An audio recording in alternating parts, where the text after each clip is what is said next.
This is the Converging Perspectives podcast. Well, hello, Fabio Magrini. Fabio is a medical doctor, a researcher, and a friend of mine. And he's got some very interesting perspectives on autoimmunity and why we're so screwed up as a society today. Welcome, Fabio. Hello, Andrew.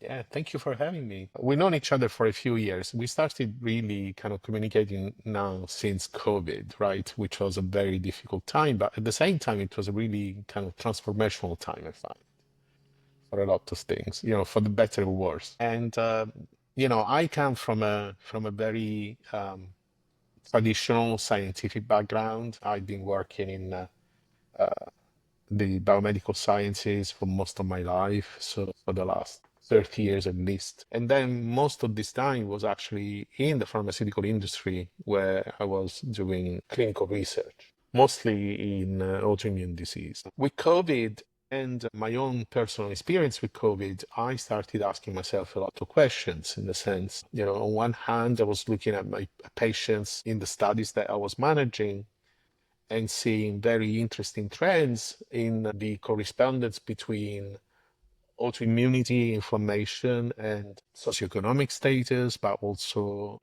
mental health, socioeconomic placement, whether somebody had a supportive environment around or they were mostly alone. And you could see all how these determinants actually played a role in the response to treatment. And this is very well documented in the literature, by the way. And then I had my own experience with COVID, which, as you know, wasn't the most pleasant. Had symptoms that lasted for at least 2 or 3 years after the disease itself. And you got it just a few months into 2020, right? Yeah, I got it in like February 2020. It was like, very, very early into the You're almost process. patient zero. I wish at least I'd be famous, but no, I wasn't even that, Um, And it sort of it's went for your heart, right? I mean, the yeah, yeah, virus went to your heart and started ripping its cells apart.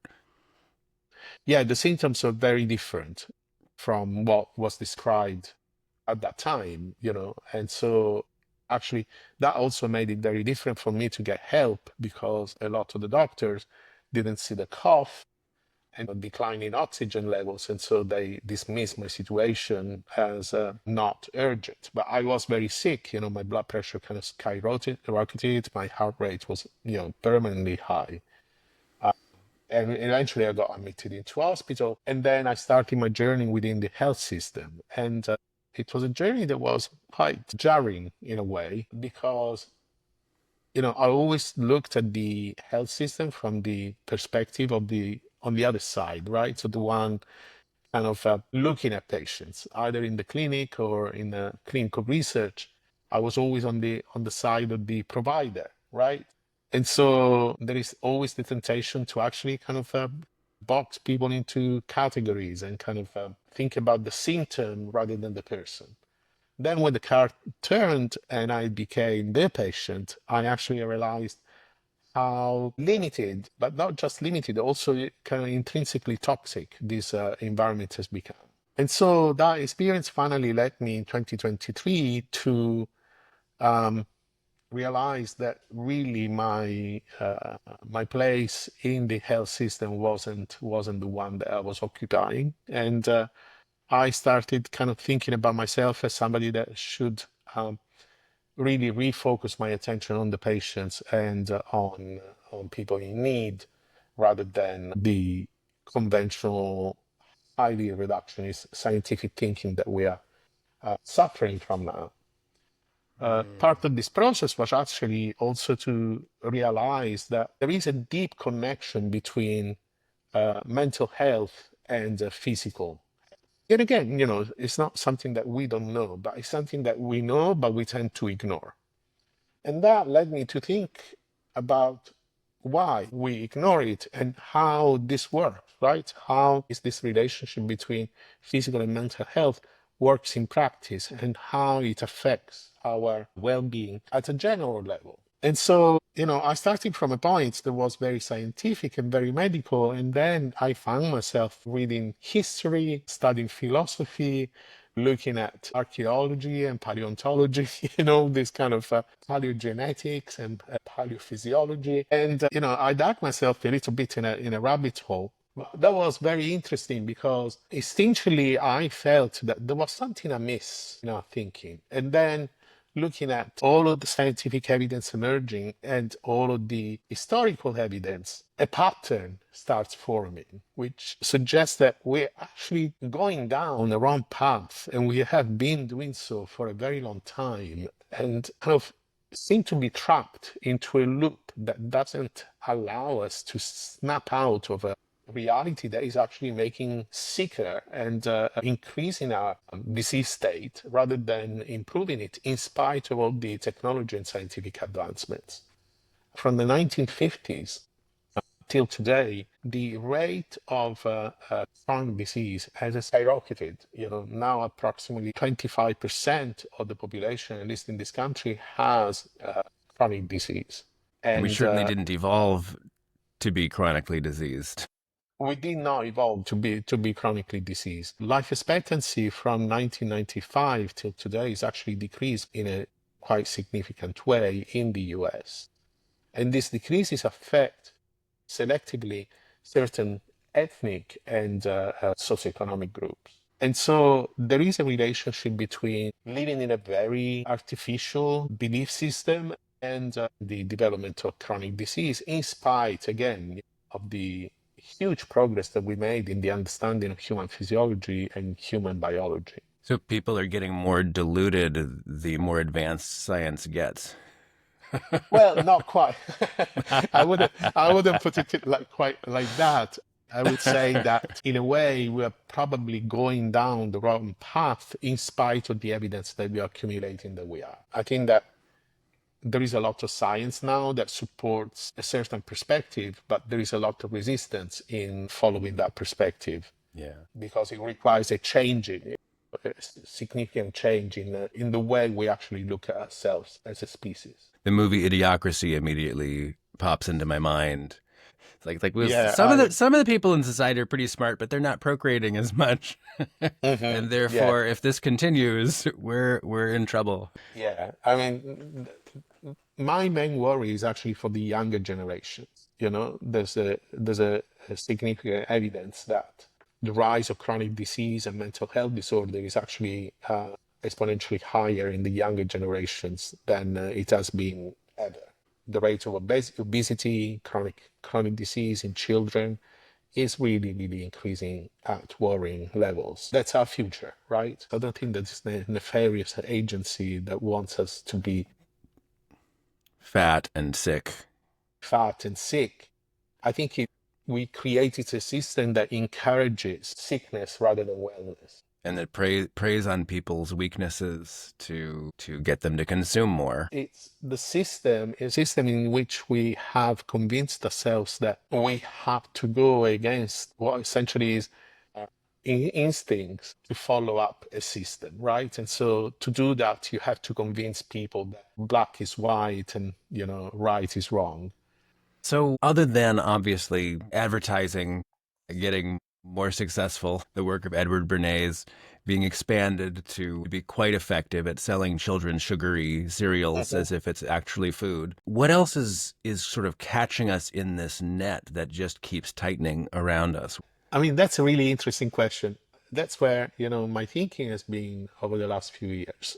When I started working in medical research, I came up with this idea of, damn, we seem to be really kind of crazy monkeys, kind of, we seem to be evolved as a psychotic lineage from other primates. We are like them, but somehow we don't seem to find ever a time where we actually are peaceful with ourselves, we're at peace with ourselves or with others. Even in times of plenty, we get more aggressive about Yeah, taking more somehow. And we get sick, right? I mean, we get sick in a way that almost no other species does, especially with chronic diseases. And that has And to do so, with civilization, right? Like high density populations correlates mostly with spread of yeah, disease, right? it can be. I starting to wonder whether actually civilization is the product of a disease. rather than the opposite. Whoa. Because it seems very strange to me, right? I mean, if you look at history and the natural world as a reference, we are very different. And there is no reason for us to be different other than that we think we are different. We made ourselves different. We like to think that we're smarter than everybody else, that our cerebral cortex and prefrontal cortex has somehow made us more advanced and we can make tools and coordinate better than anyone else. And that's made us the Yeah. apex predator on the planet. Uh-huh. Which is possible, but at the same time, the opposite would be possible, right? Is that we actually developed all of those things because of lacking something else that, everybody else has on the planet, right? Like contentment. To me, what is possible is that it is a sense, a perception, an awareness that we are missing. And to me, the awareness that we are missing is the fact that we are part of an ecosystem, regardless of whether we are more intelligent or less intelligent. We are actually part of a system which is interdependent at the macro, but also at the microscopic level. Physiology and biology, human biology, I'm talking, suggests now that we are a collection of interdependent systems that work with each other. The human body is not built in a hierarchy that goes from the brain to the organs. As a matter of fact, we have more bacteria and fungi than human cells in our bodies. We are kind of something that is environment and human at the same time. And we are now discovering that those non-human parts of us, the microbiome, is actually highly influential not only on our physical health, but also on our mental health. And it determines even our personality traits or our reactions to events is guided by the composition of our microbiome. So, When you identify with your body and you have to explain that there are billions more of these microscopic symbiotic organisms in your body, and you could choose to identify with the microscopic system of organisms perhaps instead and go, well, maybe that's more me than my body. well, I mean, see, that's I think the fallacy we fall into, right? Is it one or the other? In reality, it's both, right? So there isn't one without the other, right? So there are, like in nature, there is no deer without wolf. Everything is necessary for the whole to actually function. And so, for us to be human, we need both our own organism and the microbiome. Studies in space, in space astronauts, where the microbiome gets highly disrupted, they show significant impact on the health, physiological, biological, but also neurological and psychological health, which degrades. Microbiome diversity is essential to a healthy state. So to put yourself in a highly sterile environment for a couple of years is likely to make you very unhealthy physically, mentally. Yeah, yeah, yeah. So that is the core of the so-called hygiene hypothesis that was developed at the end of the last century that postulates that isolation from dirt essentially exposes you to a higher risk of developing autoimmunity or allergies. So the evidence came up mostly from England's English studies where they saw that higher upper class children that were often brought up in isolation from others and in a very clean environment had a higher chance of developing allergies than the peasant counterpart that were kind of playing in the dirt and playing with other children all the time. So there is something that has to do with our participation into the environment that actually makes us healthier. We seem to have this mentality that we're winning when 30,000 species on the planet die per year, go extinct. It's like, oh, well, we're not going extinct. And of course, we're literally damaging our own vitality the more other species die. Yeah. again, this is kind of very old thinking, where we actually had this idea of commingling what is the food chain with a biological hierarchy, right? Where we actually decided that for some reason we are the apex of evolution, and therefore we have agency over everything else that is below us, and we are independently able to exist without everything that surrounds us. And that is not only an illusion which is not supported by any scientific piece of data, but is also a very dangerous perspective, because it puts us in an isolated place in the cosmos and kind of gives us the illusion that we actually can exploit this planet completely and then go off to another one and start again, which is kind of not quite possible in my mindset, because unless you bring everything that you have, the whole diversity of the ecosystem with you, you're never going to be able to live sustainably somewhere else. The reality, in my opinion, is that we are part of the planet, and we are inextricably linked to everything that goes in. So the more species extinguish, the less we make ourselves healthy, and the less we make our own civilization sustainable. The point, Andrew, is that this is all very irrational. This is very crazy if you think about it, because we know all these things, right? We know that the environment is important. We know that species diversity is important for the health of an ecosystem.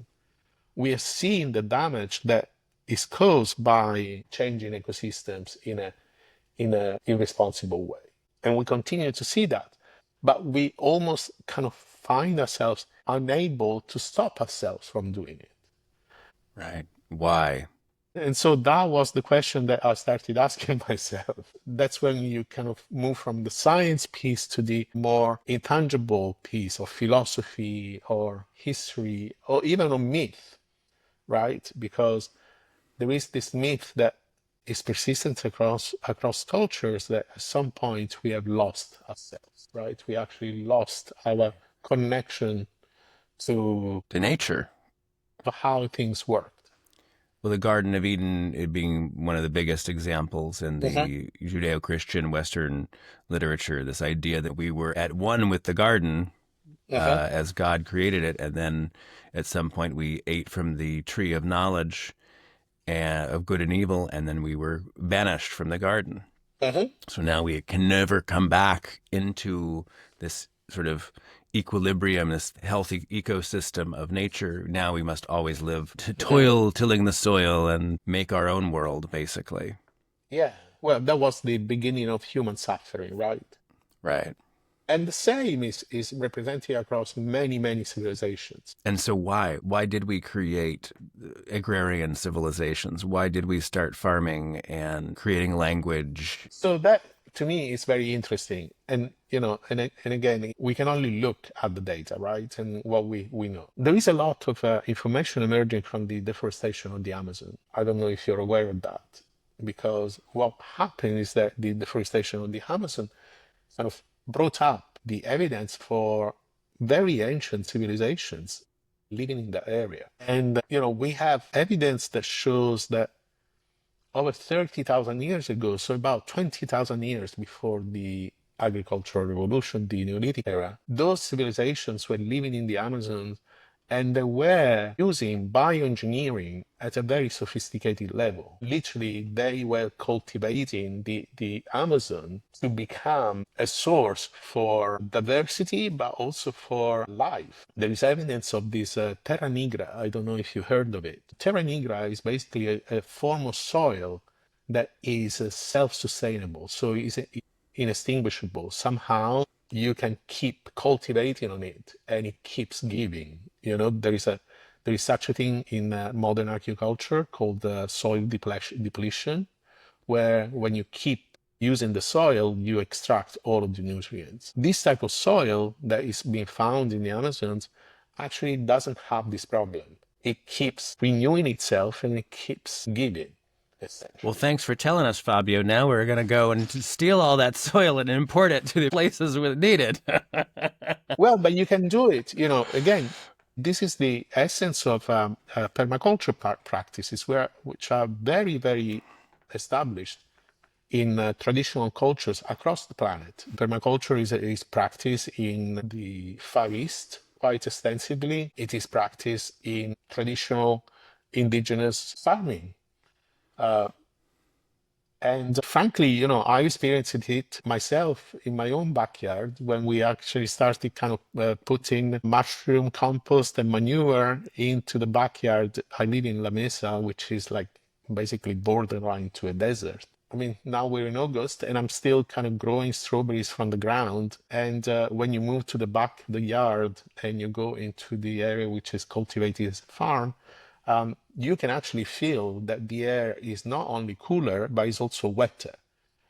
It is possible to engage into renewable and sustainable farming practices, even without kind of stealing everything from the Amazons.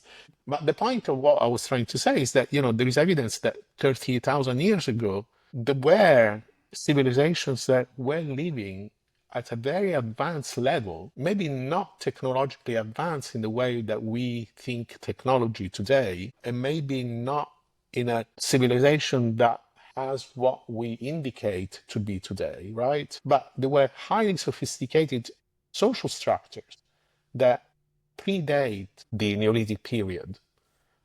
The same is in Europe. We see that there were trade routes between groups of humans dating back, 30, 40,000 years ago across Europe. Stonehenge monoliths, the stones from that structure comes from very, very far away from where Stonehenge is. So there must have been a way by which our ancestors might have exchanged and transported, these huge structures across miles and miles and miles. We might not want to look at it in this way, but it is true, in my opinion, that there is something that changed us and kind of skewed the direction in which our human civilization was going into a more destructive way. The assumption that this Neolithic era was a huge step forward in human well-being, right, and kind of human development.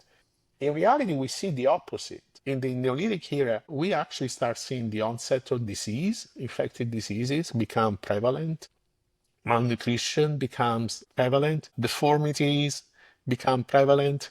So we start seeing kind of human remains where teeth were decayed or malformed, the bones were hollower and lighter, the height and strength of those humans seem to have been decreasing. And we actually even see the first evidence of epigenetic changes towards different profiles. So more inflammation at a baseline level, but also more aggravated, sympathetic activation, which I can explain a little bit more, but it's another aspect. So basically, So more higher reactivity to yes, the yes, environment, like more fight or flight yeah, reactions. yeah, exactly.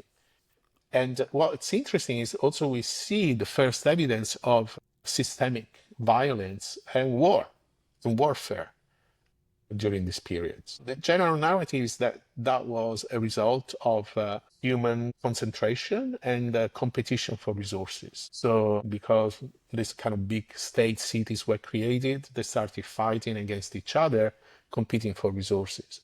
But the human population didn't escalate very much for the first few thousand years of this period. So there were resources aplenty at that point, unless something changed. So it seems to me, and I think that I'm not alone in this. I think that there is kind of a rising volume of voices that question whether the Neolithic Revolution was really such a good thing for humankind, and especially the agricultural revolution was such a good thing. It seems to me that that was like almost like a evolutionary misstep rather than a evolutionary step. A functional mistake, a functional error that kind of sent us down a road that we weren't really meant to take. What would have sent us off course? There's kind of many hypotheses, right? I mean, that famously there's Graham Hancock, which is one of the most controversial figures, who talks about ancient civilizations that had been wiped out by near extinction event around 12,000 years ago. And there is evidence for such an event having occurred in the northern hemisphere. Humanity was actually at the end of the last ice age, and there was this event that it's very difficult to understand what it was. Some people presume that it was a sudden melting of the ice caps that kind of caused a rapid rise in sea level and a rapid change in climate. But essentially, what happened was that in a very short period of time, and again, this is not Brian Buck talking about this, this is kind of archaeological findings.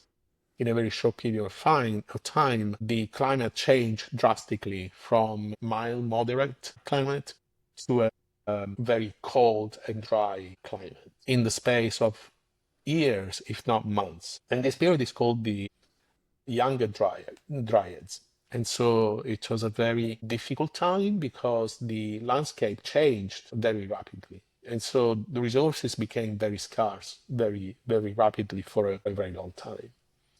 And this period lasted about 1,000 years, and then the planet started warming again. So the reason for this, people talk about volcanic eruptions that created a winter, an artificial winter in the northern hemisphere.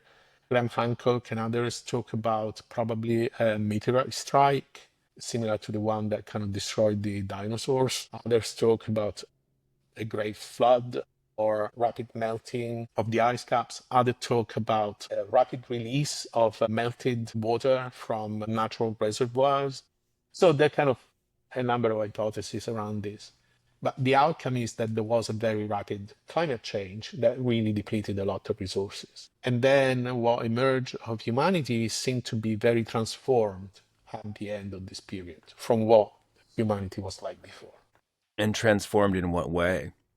Well, that's when we start seeing the migration from a hunter-gatherer lifestyle to a settled agricultural, mostly city-based, urbanized. We start seeing the emergence of hierarchy and a movement from, a very flat society to a warrior type state. So that this is this around like 4,000 years, 4,000 BC or something, with the rise of the horse warriors? And some scholars have suggested this is the beginning of the dominator cultures. The Neolithic goes from the about 10,000 years ago. The very start of the agricultural revolution starts around 10,000 years ago, when we have the first evidence of systematic monoculture cultivation in the Crescent Basin. The first evidence of an organized warrior society, I think it dates back to probably about 7,000 years ago with the tides, right? That was like probably the first kind of emergent society. So this interesting adaptation was produced by scarcity, by fear, by terror, that's a theory, right? That's one of the hypotheses. So it's difficult to tell without a time machine, right? And go back there and see exactly what happened over that period. But the evidence that we have is that humans has had a certain lifestyle for about 70,000 years, right? And then all of a sudden, literally in the space of millennia, they change completely into something else, which is quite remarkable. It doesn't really happen unless some traumatic event or some kind of extreme adaptation is required. So essentially, something extreme happened to us and we all got traumatized into a violent version of ourselves. That's basically warriors. The warrior's way wins. Well, yes. I mean, I think that's the outcome. The trauma piece, I think it's a hypothesis, which to me seems appealing, because when I look at trauma in the present, right, and the effects of trauma and the link between psychological, neurological, and biological, sociological effects of trauma, it seems very consistent with that transformation, right? Yeah. I think we should talk about trauma because I think this relates totally to your perception of autoimmunity Hmm. and what is homeostasis Right. for a Yes. human being, for any life form. What is homeostasis? Right. So, I would say that as a tagline, right? I would say that one of the key characteristics of trauma or the key effects of trauma is that it alters in an individual the sense of self. It really changes the way a person perceives themselves within and without. And this is true at a mental level, at a behavioral level, and at a biological level. So there is a lot of evidence which has been accumulated, especially over the last 30, 40 years, when studies have been done, also because of the increased US involvement in foreign wars, since the Gulf War, specifically Vietnam War and Gulf War. Since basically World War One, we know that there was such a thing about people going to war, coming back changed. It was called shell shock. Yeah, in World War One, it was called shell shock syndrome. And then, the understanding increased after World War Two, but also especially after the Vietnam War, where a lot of people were coming back, fundamentally changed. That personality, their well-being was very, very transformed.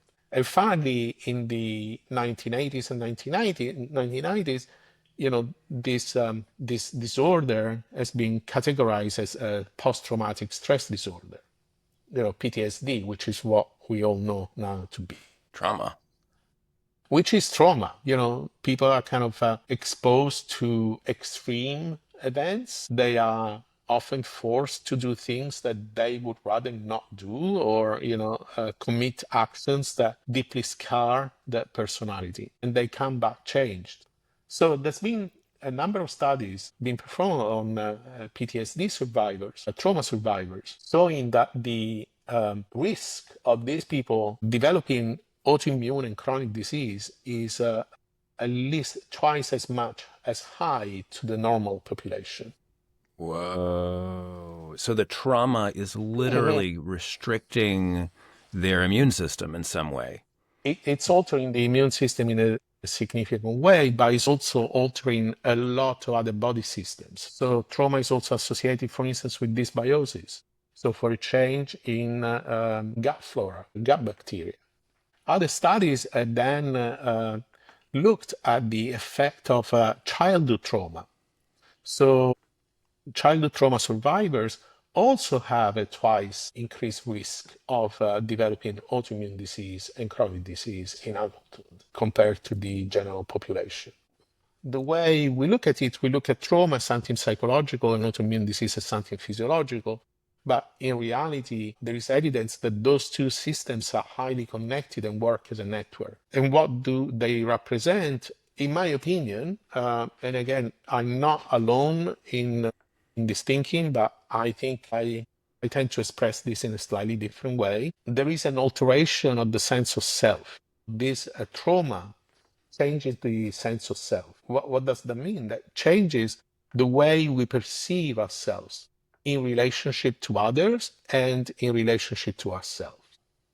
Because trauma causes a disassociation, and two key effects of trauma are disassociation and avoidance. Both of those are necessary mechanisms for adaptation to trauma. Both disassociation and avoidance, they are meant to be temporary and just to give you just enough respite to actually survive the trauma and put in place adaptive responses that allow you to exist in spite of the trauma. But if the trauma is too severe, those mechanisms remain. They become entrenched and they become source of maladaptive adaptations. They start to dominate your personality. In a way, we become chronically inflamed, right? Think about inflammation as a modification of the self at an immunological level, right? So if I'm inflamed, I'm more reactive to anything that my body comes in contact to. At the same time, but my reactivity makes me also more vulnerable, right? And so Right. um, if you think about it, it's the same thing that happens at a psychological level, where people exposed to trauma not only become more sensitive to everything that surrounds them, but they become more reactive and less tolerant of unpredictable situations. Right. And so in a healthy body and mind, you can navigate your environment in a more flexible way. We're like tolerating children screaming and Hmm. tolerating this person being a little annoying and Hmm. telling their stories for too long or whatnot. But you eventually you navigate your way to where you feel the best. You're tolerant of your environment as it changes. But Hmm. you're saying that basically the more traumatized people are, the less tolerant they are, and that's a maladaptive trait that hurts their overall survival. Right. And they have to avoid certain situations in order not to be swept, right? So I don't know if you know many people with trauma, but I met some people in that both personal and professional where you have to be very careful because something that triggers a person with trauma can cause unpredictable reactions, right? So, for instance, in PTSD patients, there is this thing called recall, right? Where they re experience the trauma just by seeing something that reminds them of that situation, right? So, for instance, people that had wartime trauma find it very difficult to look at violence on TV or to look at movies where, a war is depicted, and so on and so forth.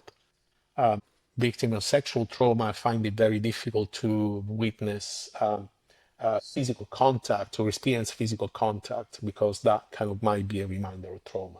I remember in a video years ago in a psychology class, a woman who'd been through a car accident was being asked to recall her car accident, and her whole body started involuntarily shaking while she attempted to recall the memory.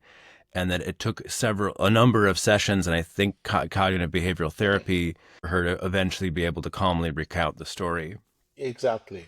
And so, there are techniques that are applied both psychologically but also medically to try and restore tolerance, right? So those words are quite interesting because we're talking about self and we talk about tolerance and we talk about network and we talk about imbalances or loss of homeostasis, right? So what happens is that you become stuck in a posture, right? That might be physical inflammation, might be sympathetic posture, right? This kind of fight or flight mindset that we have is really not natural, right? So I think that there is very little debate that humankind is existing in a hyperactivated state. Our civilization is characterized by an excess of sympathetic activity. A madness, basically. Like we're always scared. We're always a little Right. frightened. Which is kind of very inconsistent with the rest of the natural world, where majority of the species spend most of their time in a rest and digest state, which is more parasympathetic. And we understand that in a parasympathetic state, you can actually absorb a lot more information and understand a lot more of what happens around you and receive signals that in a sympathetic state you really can't see. Okay. Because in a sympathetic state, literally your eye vision narrows to only Mhm. see a limited view because you're trying to evade. You know, it's like you're putting you into a fight or A flight physical state. So threat. Yeah, a threat. you're in a hyper aroused state. Brain literally wants less information to deal with because it needs to act quickly. So it thinks. Yes. And because the information that needs to be immediately available, it can be processed. But that's when the default network mode, it kind of, comes into play, this kind of automatic reactions to Right. things, right? And kind of characterizing things in a very kind of standardized way that doesn't require a lot of thinking. Right. It's a miserly state of conserving glucose for Mhm. survival, which means we're getting less information in about our Mhm. environment, less Right, information. We're not right. really perceiving what this other person is saying in context. We're just hearing a few trigger words that they said that we now want to fight with Mhm. because we think they're on the other side. They're an enemy of my Mhm. perspective and my survival. Therefore, let me think of how to fight them now. And this, as you've described, this insufficient information, like not getting a full board of information from the environment is a huge problem to maintaining homeostasis. It is huge, yes, because homeostasis is what makes us healthy, right? Is what allows us to function without problems because it's a state in which we constantly adapt to changing circumstances. You gain a pound, you have to walk in a slightly different way than you did with a pound less, right? Or you go in hot water and your body needs to adjust in order to maintain internal function without losing too much heat. And so you start burning calories at an accelerated rate. There are hundreds of examples of homeostatic processes, but essentially that is the goal, right? To restore homeostasis is the solution to treating and curing diseases. Unfortunately, when there is a permanent loss of homeostasis, then it's like trauma, right? You create a lot of bypassing mechanisms and maladaptations to avoid to start living in a non-homeostatic state. And so you never recover to a homeostatic state. That's the case of with autoimmunity, right? The immune system responds to an external or internal danger, and once the response is done, it should go back to this homeostatic state, which is very much a tolerance, right? So I'm actually kind of sitting there and not doing very much and just kind of letting things pass through me until something becomes a danger. Instead, in an inflammatory or autoimmune state, immune system starts becoming hyperreactive. So everything that comes through becomes a danger. It doesn't matter whether it's necessary or not. It all becomes dangerous. In a state of hyper arousal, which is typical of everything that happens around you, can be a trigger to make you feel sick. And so basically you react to everything in an excessive way. It's the same thing. It's this kind of hyperactivation, hypersympathetic state that causes high cortisol production, causes an increased heart rate, causes a restriction of the arteries to maximize blood flow to critical areas, and everything else suffers as a consequence. It's funny because, the Spartans raised their kids to be warriors in very hostile environments as if that was the way to survive. But it seems like from the biological and psychological evidence, it's all to the contrary. You're going to have a much healthier civilization by teaching people how to calm themselves down and be present with their environment. Well, the life expectancy was about 35 years, right? Proof's in the pudding. Yeah. They might be able to kill a bear with their bare hands, but yeah, they weren't going to live very long. Right. The example is, for instance, Oriental martial arts, right? So when they actually cultivate higher state of physical awareness and physical prowess, but at the same time, everything is done in a way that favors a move towards a kind of a parasympathetic state, kind of focusing on the breath, focusing on grounding, focusing on the movement itself rather than the danger, right? It's like a kind of a martial art movies. Meditating between fighting, or like even in the Star Wars Episode 1, as soon as he's got a break from the fight, he kneels and meditates to prepare for getting back into the fight. And we also see that, similar things, that the relationship between this parasympathetic state and health. We see it even in our own societies. You heard about blue zones, right? So blue zones are these areas in the world where people seem to have incredibly long lifespans, but not only incredibly long, but also very, very healthy lifespans. And so what really kind of connects a fishing village in Japan to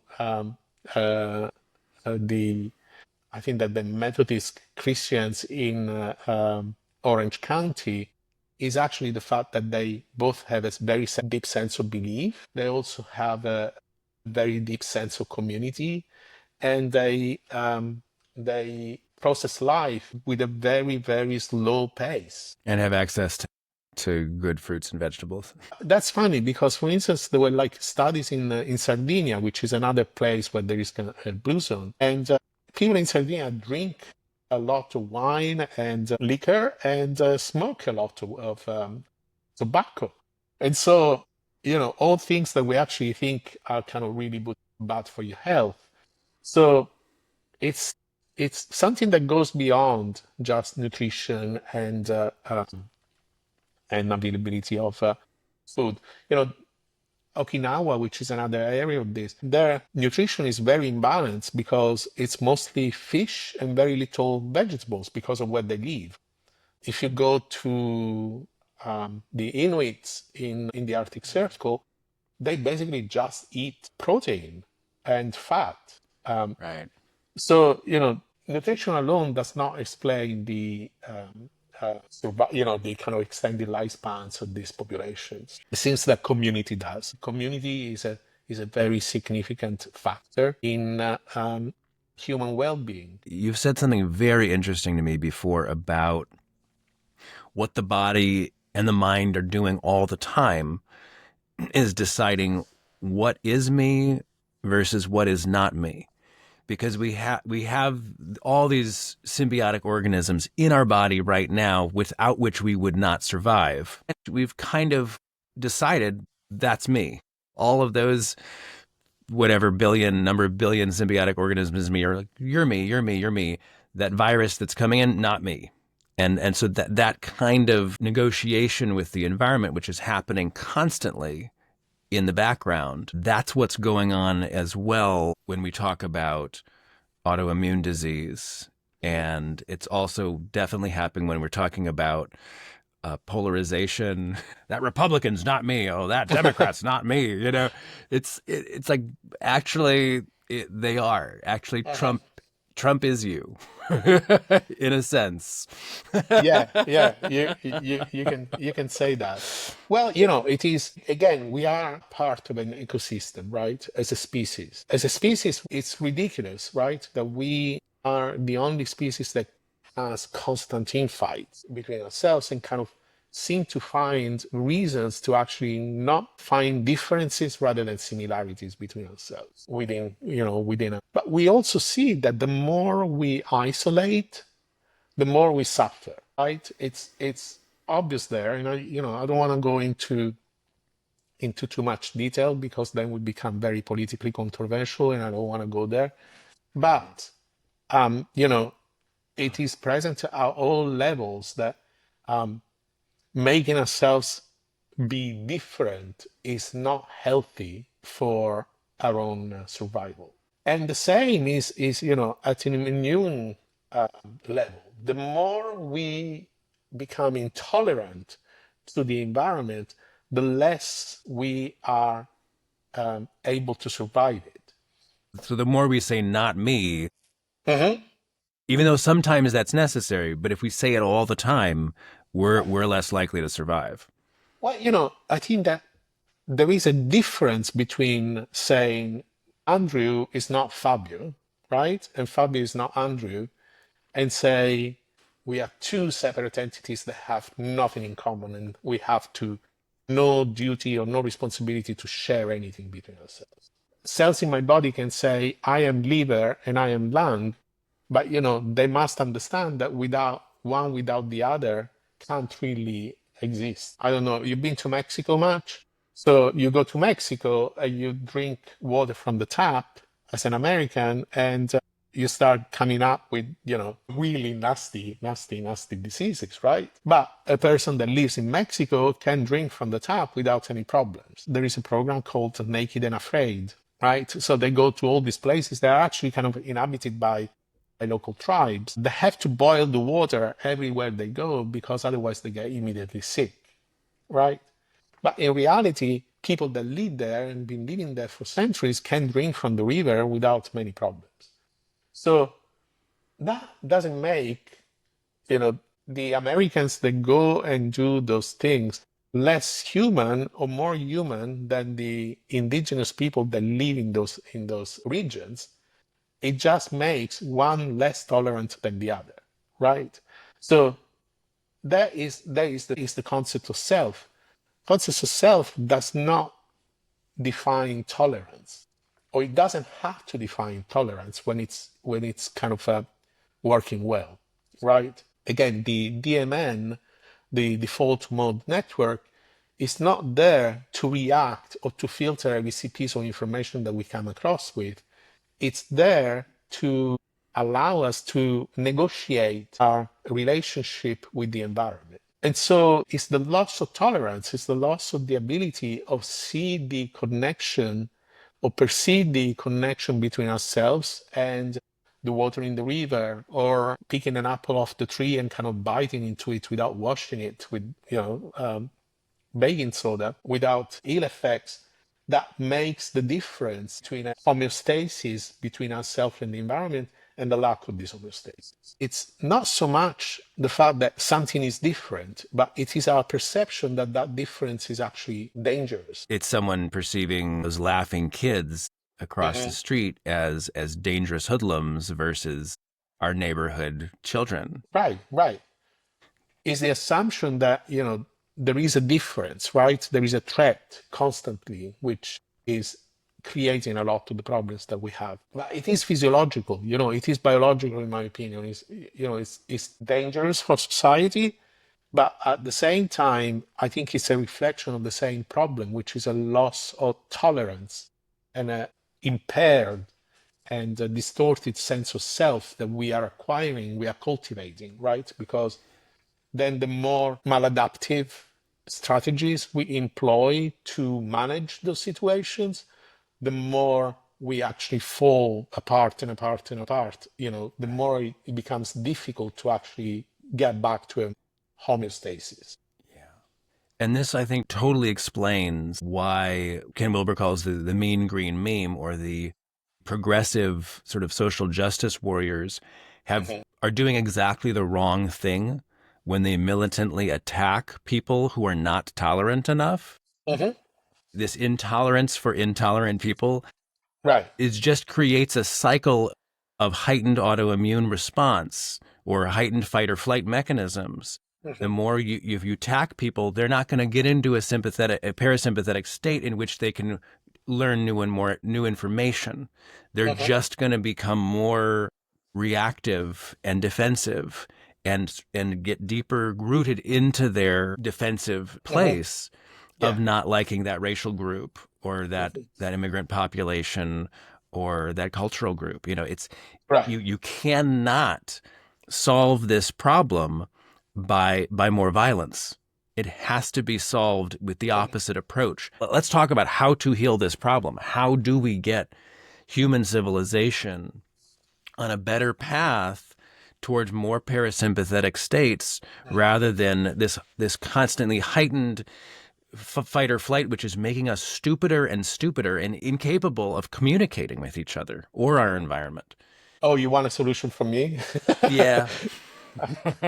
I wish I had it. For me, I do not think that there is a systematic solution. I think that um, it needs to come from the individual. Change needs to come from each of us, right? Each of us need to do something for ourselves to become ourselves more tolerant, right? There's nothing that can be done um, top down to resolve something that is essentially an internal process. It is my sense of self that is distorted. It's not that there is somebody in society that makes me distort my sense of self. Of course, everything around me contributes to that distortion and contributes to my loss of tolerance, right? But the responsibility for changing is not resting with anybody else outside of me. It must be starting from me, because it is my problem. It seems to me that the more we divide ourselves, the more problems we are creating. I'm looking at the LGBT movement. I first, came out in the 90s. It was the LGBT, and the B was like yes or no at that point. But it didn't matter, because it was inferred that it was a movement or a group of people that did not comply with, standard heterosexual norms. Now we have to have 15 letters and a flag with 17 colors, and we're still arguing whether we need to add more colors or take colors off, or kind of take one letter out or take another letter out, which makes it more exclusionary, if anything.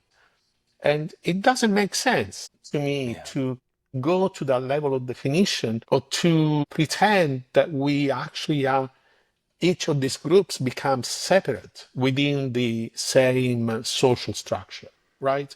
The more we separate, the more we're actually losing track of who we are. That's my perception. And so if we start from the fact that each of us is a human, each of us is a part of the ecosystem, and that each of us has a responsibility to maintain their part of the ecosystem as healthy as they can. To me, that's a good starting point. Expecting that somebody above us is going to come up with a magic solution, I think it's unrealistic. I think that there are a lot of good examples in front of us. I think that, for me, a very life-changing event is when I started meeting with the native, communities, right? So where I actually kind of started going to sweat lodges and learning more about the philosophy and the teachings of traditional shamanic culture. Things starting to clicking for me because I started to see a path for a solution. Definitely in Western society, it does not encourage this kind of approach. And I think that any philosophy or belief system that places a hierarchy into a level of attainment of a certain state is inevitably going to have the same problems that we face. Because it misses the perspective of the ecosystem in which we actually exist. Yeah, because again, biologically, hierarchy is an emergency measure. It doesn't last. To be sustainable, it cannot last. The default mode of existence of any biological being is an networked state, where each element contributes equally to the health of the whole. And communicates information freely. You get full communication, full information through the system. It's not a bottleneck up at the top that literally chooses to limit information to maintain control. Yeah, and it's, again, it's not intentional. It's the way it needs to work, right? Because if you make a hierarchy, you need to have an assumption that something is better or is higher or is kind of more in charge of another part, right? Right. And that's good for temporary measures, for evasive action, but not for long-term survival. Or for organization. In any animal structure, especially kind of social species, right?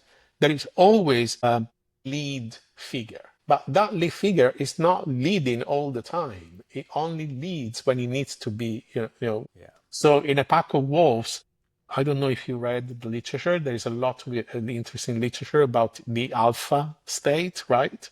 So the alpha in a pack of wolves is actually a temporary leadership position. They only become alphas when there is a hunt. Outside of the hunt, everybody does whatever they want to do in the pack, right? So it's all of those concepts that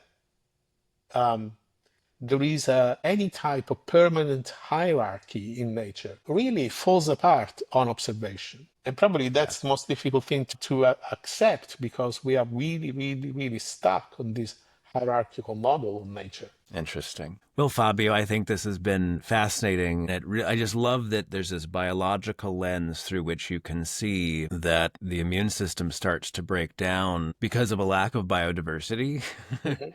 And because of this traumatized state, this restriction. And I mean, I think it was interesting too. At one time we talked about narcissism itself as being a kind of social autoimmune disease. Definitely. It is definitely an autoimmune disease. Narcissism is actually associated with a higher level of inflammation systemically. And there's been a huge statistical rise in narcissism in recent decades, according to the psychological literature. Right. And perhaps it is somewhat based on The environment, poor diet, and poor communication, more traumatized parents. It seems obvious that's leading us down this path of more fixation on self as opposed to other, as needing to falsely build up a projection of self that is superior, dominant, better than, rather than accepting that I am part of an ecosystem that is actually strong because we're all connected. Right. Yes. Yes. I think, narcissism is a big symptom of a diseased society, especially when we actually make narcissistic traits positive to, examples of success, right? Reward narcissists with We're higher paid rewarding. positions, Yeah. leadership positions. Hmm. Yeah. Yeah.